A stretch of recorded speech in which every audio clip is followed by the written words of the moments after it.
Hello, welcome to Good Burger Reviews. I'm Johnny and I'm here to do a brand new 2025 movie review. And the movie is The Black Phone 2.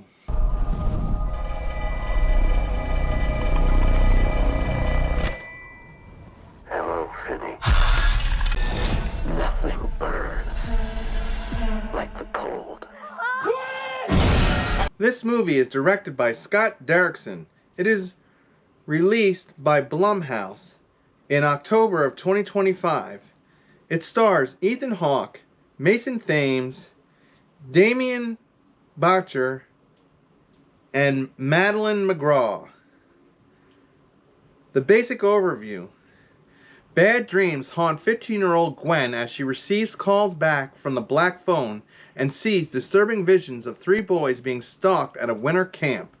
Accompanied by her brother Finn, they head to the camp to solve the mystery, only to confront the Grabber, a killer who's grown even more powerful in death. So what can I say about The Black Phone 2? This one definitely is some homage to some old school horror movies, and when you hear what titles I'm about to mention of what movie blend I got out of The Black Phone 2, you might be surprised. And when I say that The Black Phone 2 is a blend of Friday the 13th meets A Nightmare on Elm Street, and I'm not kidding, it is, in a way. So, and what do I mean by that? Because it's not like a direct, obvious blend or obvious ripoffs of either other movie. But as The Black Phone 2 unravels, I just couldn't help but get vibes from Friday the 13th and also vibes from A Nightmare on Elm Street. Now, of course, there's also vibes of the original Black Phone. Many of the central themes that are in the original movie are in this movie as well.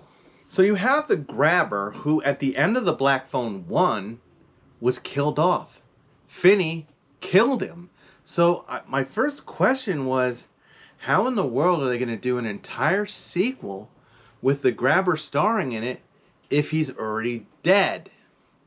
And they managed to pull it off. But what do they do to bring the Grabber back? Because is he a ghost? Is he returned from the dead? Is he just in the memories? Is he a figment of their imaginations? Because some of these selections could be a really rough watch, especially for an hour and a half plus movie. Now, I will tell you, I did watch The Black Phone, the original one from 2021, the day before, just to kind of remind myself. I'd seen it a couple times since then, saw it back in when it came out, and then maybe once or twice since. And, you know, I really do like the original Black Phone movie. It was inventive, it was creative, it gave that vibe. Again, how it did give vibes of those old school movies, but was fresh in its own thing. And one thing that stood out in the Black Phone, the first one, was, you know, the characters, but also like they were able to bring dream sequences in and visions into it. And I liked it because it pushed the plot forward. It was part of the story. It wasn't just a vision or a dream so that they could come up with a scare. It really made the story come along of what was going on when the Grabber kidnapped Finn. And his sister Gwenny is also like telepathic, as we've learned, just like their mom was. Now, this is like any sequel. There's more developed lore, more questions answered that were left unanswered in the first movie. So let's get into The Black Phone 2 to see what the negatives, the positives, the mixed, and how in the world does it bring the blend of Friday the 13th and A Nightmare on Elm Street. Have you heard of the Grabber? I killed him. So I will say the positives are definitely the setting. Overall, the setting's pretty creepy, and this is where I started getting a Friday the 13th vibe, because this time we're not in a small town, we're not in a local house.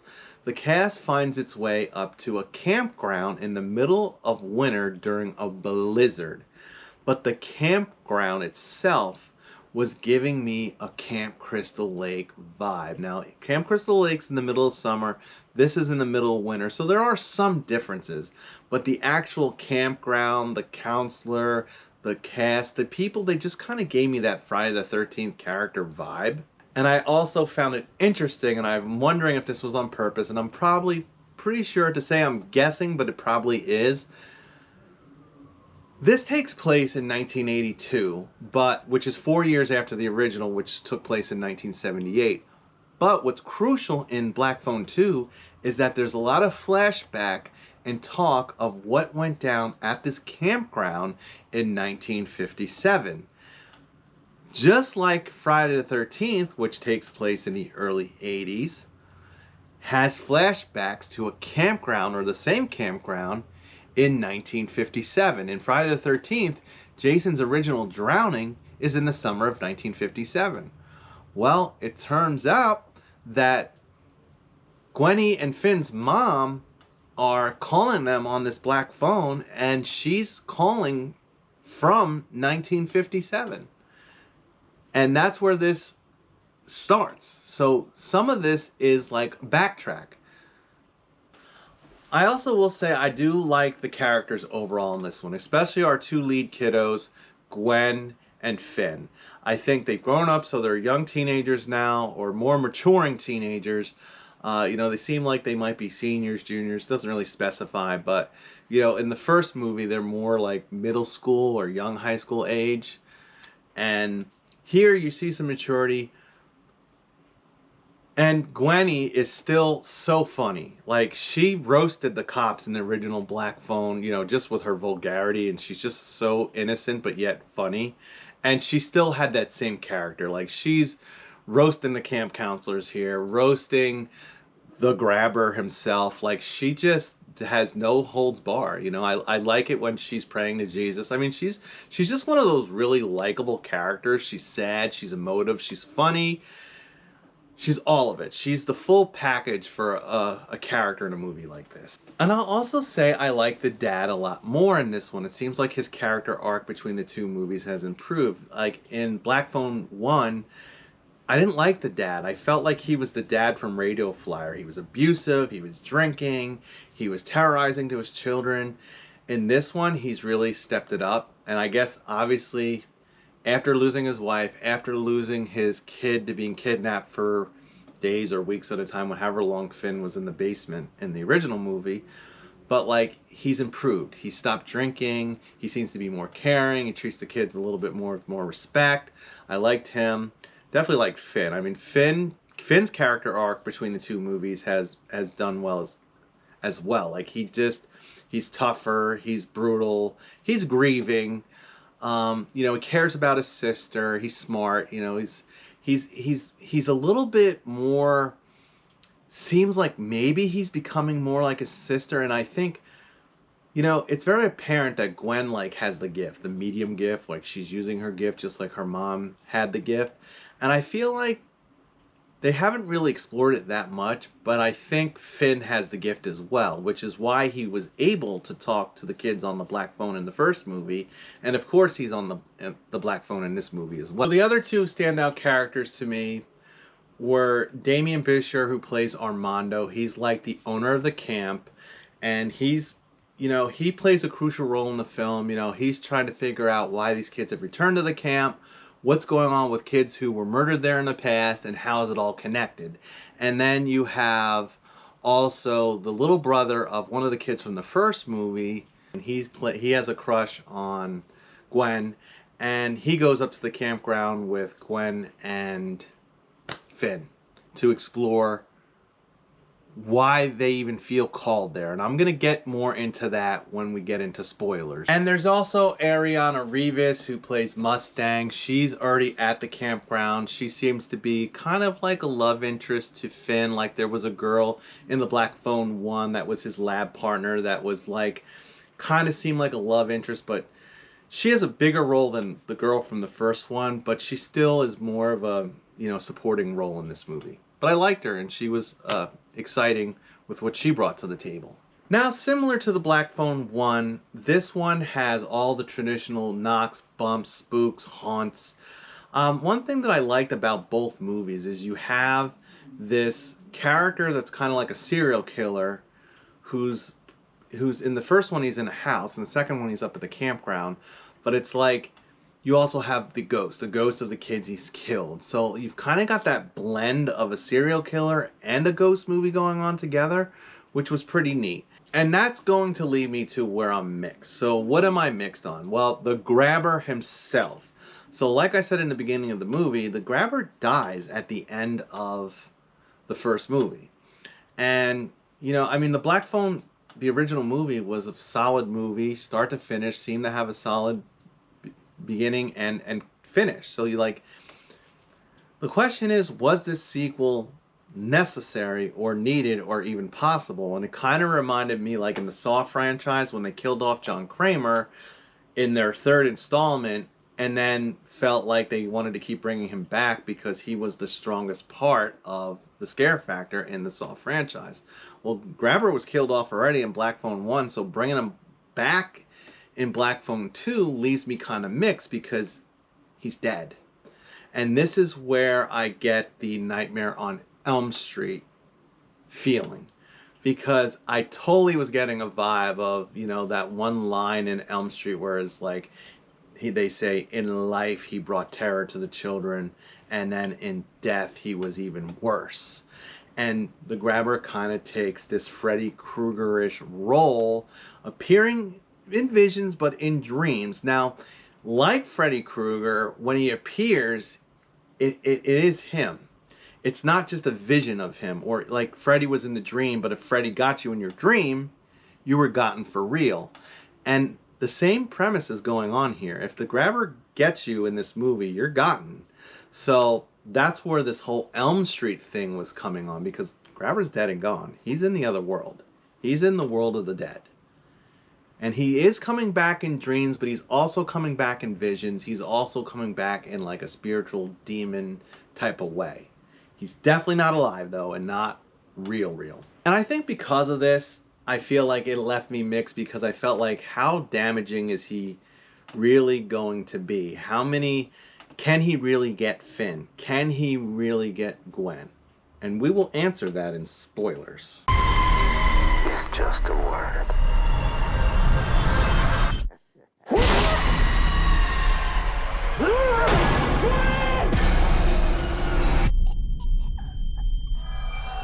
And this will bring me to the negatives, because the grabber's dead, you know, is it too many visions? Is it too many dreams? Because in the first one, I feel like it definitely moves the plot, and in this one, it moves the plot enough, but I feel like it gets recycled a little bit. Like, there's a phone booth, which is in the preview. You guys see that in the preview if you've seen the preview. There's a phone booth in the snow, which is at this campground. That's the Black Phone is present in this movie. It's ringing. And when you answer the phone, when Finney and Gwen answer the phone in this one, it seems like he comes back through the Black Phone. So, like, I'm wondering if they're going to make a third one, if they're going to kind of pull it all together like a trilogy, because like this one even leaves some things unanswered, or how it really operates, because like Gwen will fall asleep and she goes into dream mode, and it's all of a sudden like an episode of A Nightmare on Elm Street where she's interacting with the grabber, trying to investigate through her dreams what happened to these kids that were killed off in this campground basically back in 1957. Is the grabber connected to it? You know, how is her mom, who committed suicide 7 years prior to this movie and 3 years prior to the original movie, you know, where does that fit in? Because the mom's calling on the phone, kids are calling on the phone, and it seems like they are trying to do this Nightmare on Elm Street thing where the dream can play out in real life, but it seems like, can that really make sense? I mean, did it make sense for Elm Street? But that was the whole thing about Elm Street, where in the Black Phone 1, there was no vibe of A Nightmare on Elm Street. The grabber was still alive. It was like he was still a living, walking, killing serial killer in that one. You know, it was a whole, like, he showed up in a van with the balloons and would kidnap a kid and then kill him. And in this one, they were trying to add some character to him in a way, like some backstory. And it's like, because they're at this lake, because it's snowing, because the lake's frozen over, they decided that they were going to put the grabber on ice skates. And I just thought that was a little hokey. I think it was they were trying to make him scary or faster, but it comes off to me. It just came off a little comical. Like here he goes ice skating, and we do learn that the grabber, the actual character, liked skating, liked ice hockey. So let's get into some spoilers because this one's definitely worth talking about the spoilers because there's some neat things that they do and some crazy things that they do. But before I say those of you who are not interested in the spoilers, go out and watch the movie. It's decent enough. I'll see if I can put a timestamp for the rating so that you guys can hear the rating at the end of the video and you can flip to that part. But you've been warned, spoilers. So it's basically 4 years after the original Black Phone movie, and we're in 1982. The kids are older, and it starts off where Gwen, the sister, is having dreams about the grabber and the black phone. And she's dreaming about this phone booth, and they don't know where it is yet. But she's getting a phone call from people on this phone booth, and they're trying to say, who is it? The phone calls are very mystic and intriguing at first. And then they come to find out that it's from this campground that it turns out that their mom was a counselor at. And they decide that they're going to get jobs up there so that their dad gives them permission to go up, and they go up to this campground. Now, when they show up to the campground, it's the three of them that go. Gwen, Finn, and Robin, the younger brother of the character from the first one. And they meet Armando and Mustang and the two religious. There's these two other religious nuts up there as well. And when they get there, I guess they're waiting for it's going to be a camp, but like the campers haven't arrived yet, and they're going to be counselors. So they go. The boys are in one cabin and the girls are in another cabin. So, but Gwen ends up being alone. The girl explains it, and it's like, she keeps sneaking over to the boys' cabin at night because it's creepy, it's dark, it's cold. There was a blizzard. She's having nightmares of the grabber, so she wants to be with her brother, and this Robin character is kind of like a boyfriend. Now, it turns out that there were 3 boys that went missing in this campground in 1957, and they were murdered. Now, it's very obvious that we're going to find out that it was the grabber that murdered them. The question is, my question, I guess, was it the grabber working alone, or were they going to add a second serial killer to this equation? Was it going to be one of these people that were up here already? Were they going to be connected and involved with it? But no, it turns out to be the grabber. And it also turns out that the grabber was at this camp, and their mom was at this camp. And it also, another big spoiler to this is Gwen, through her dreams, finds out that their mom really didn't kill themselves.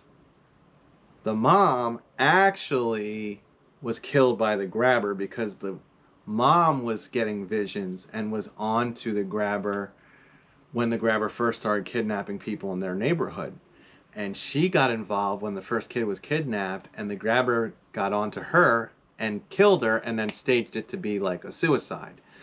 So we find out that big reveal in this movie. And I thought, I knew that was when, they didn't really answer that one in the first one. And I thought maybe if there was ever going to be a sequel, like they might answer it. And I thought the way this was unraveling that we were going to get an answer about the mom. And, it was pretty neat. You knew it was going to go that way. And then you find out that the grabber, and I guess this is also another mix because like Gwen's having these dreams and Finn is worried that she's going to die, and like he's tormenting her in the dream and they can physically see what's going on. Another part where there was like a Nightmare on Elm Street homage, if you think of Tina's death in the original movie where she's kind of flying around the room and up on the ceiling and bleeding. There's a scene where the grabber's trying to bring her into like a crematory, like where he's trying to get her to get burned up, but like the way she's flailing around the room and goes up and flies over, it reminded me of A Nightmare on Elm Street, that scene, because literally she's in the dream world seeing something a little bit different because she could see the grabber.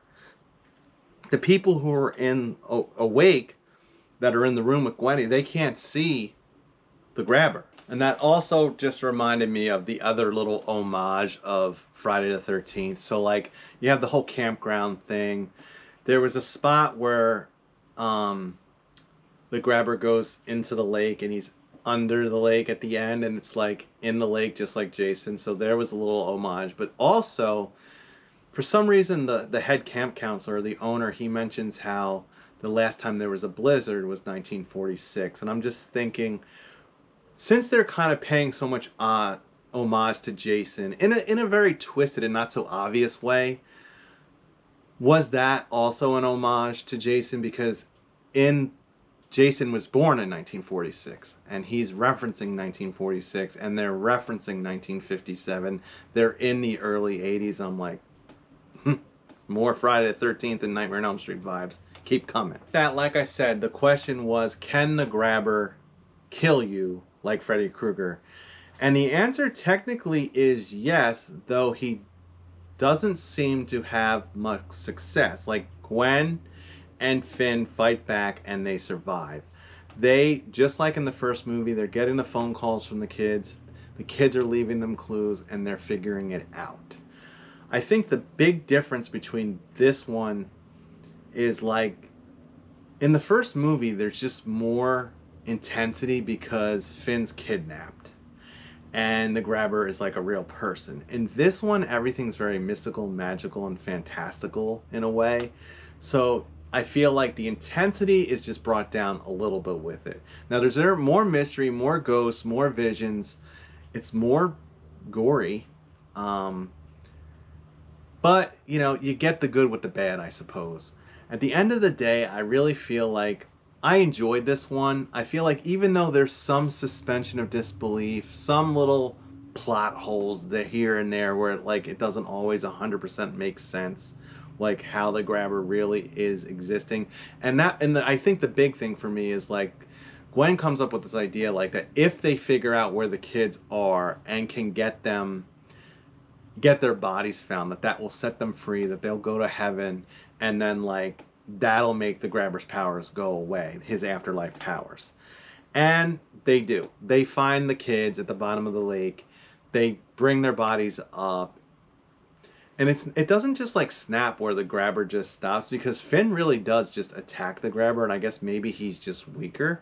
I don't know. Also, I felt like in the climax of the movie, it had a Nightmare on Elm Street type of ending.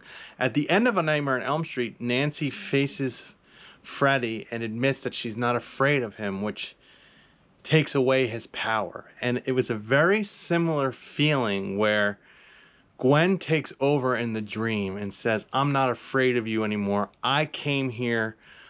I can get myself out. And it was a very similar to A Nightmare on Elm Street in that end. And I do wonder if this is really the end. And if this becomes a franchise, it'll be like Friday the 13th and A Nightmare on Elm Street and even Halloween, where, Freddy and Jason and Michael get killed, but they never really die. They keep coming back. So I think they've kind of started off their way where he's going to keep coming back, possibly, if they decide to do a Black Phone 3. Let's get down to business on the Black Phone 2. Overall, I enjoyed it. There was some pacing issues here and there. I felt like they recycled the grabber scares a little bit.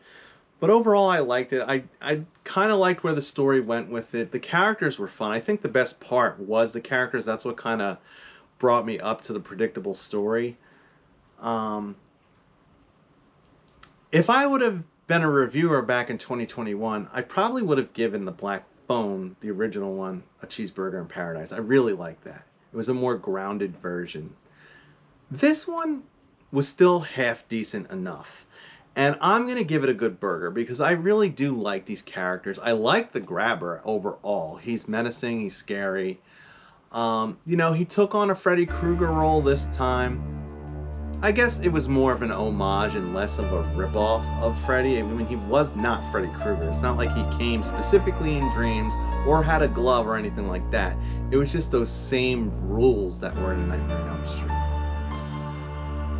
Anyhow, at the end of the day, this one's a good burger. I do recommend, if you really like the first one, you'll probably like this one enough. Go see it. Or you can wait for it to come out on streaming. And don't forget, to stay scared of those serial killers that come back from the dead and haunt you in the phone booth and in your dreams.